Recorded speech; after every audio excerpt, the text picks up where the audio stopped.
Hi friends, போன வார Sunday ஃபேமிலியில் ஒரு ஃபங்க்ஷன். அதுக்கு தான் போயிருந்தோங்க. ஹஸ்பண்ட் கூட பிறந்தவங்க 2 அக்காங்க. அதில் பெரிய அக்காவோட பொண்ணுக்கு தான் வீட்டுக்கு அழைக்கிற ஃபங்க்ஷன் வச்சுருந்தாங்க. இவங்க என்னோட 2வது நாத்தனார். நாங்கள் 2 பேரும் தான் சேர்ந்து பிளேட்ஸ் எல்லாம் எடுத்து வச்சுட்ருந்தோம். அம்மா ராசாத்திக்கு ராகி கூழ்லாம் கொடுத்துட்ருந்தாங்க. 2வது நாத்தனாருக்கு 2 பேருமே பசங்க அப்படிங்கிறதுனால பொண்ணுங்களை பார்த்துட்டாவே ஓவர் குஷியாயிருவாங்க. அதுலேயும் தம்பி பொண்ணுங்கிறதுனால செல்லம் கொஞ்சம் ஓவராகவே இருக்குது ராசாத்திக்கு.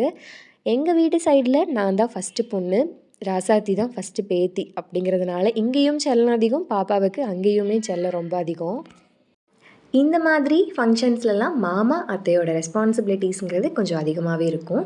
ஃபங்க்ஷன்ஸ் எல்லாமே நல்லபடியாக முடிஞ்சிருச்சுங்க. உங்ககிட்ட ஒரு சின்ன விஷயம் சொல்லணுன்னு நினைக்கிறேன். நான் யூடியூப்பில் வீடியோஸ் எல்லாம் போட ஸ்டார்ட் பண்ணி 1 இயருக்கு மேலே ஆகுது. ஸ்டார்ட் பண்ண டைமில் என்னால் சரியாக வீடியோஸ் எல்லாம் போட முடியல, ஒரு சில பர்சனல் ரீசன்ஸ்னால். இப்போ தான் கொஞ்சம் ஆக்டிவாக இருக்கேன்னு நினைக்கிறேன். இந்த டைமில் ஃப்ரெண்ட்ஸோ ஃபேமிலி மெம்பர்ஸோ யாராச்சும் இன்றைக்கி நீ வீடியோ போட்டுட்டியா, இன்றைக்கி என்ன விலாக் போட போகிற அப்படிலாம் கேட்கும்போது ரொம்பவே சந்தோஷமாக இருக்குது. என்னோடய சேனலுக்கு சப்ஸ்கிரைப் பண்ணியிருக்க சப்ஸ்கிரைபர்ஸ் எல்லாருக்குமே ரொம்ப பெரிய தேங்க்ஸ் சொல்லிக்க விரும்புகிறேன். மறக்காமல் வீடியோஸ் எல்லாம் பிடிச்சிருந்தா லைக் பண்ணுங்கள், ஷேர் பண்ணுங்கள், கமெண்ட் பண்ணுங்கள். நாளைக்கு இன்னொரு விலாகில் பார்க்கலாங்களா?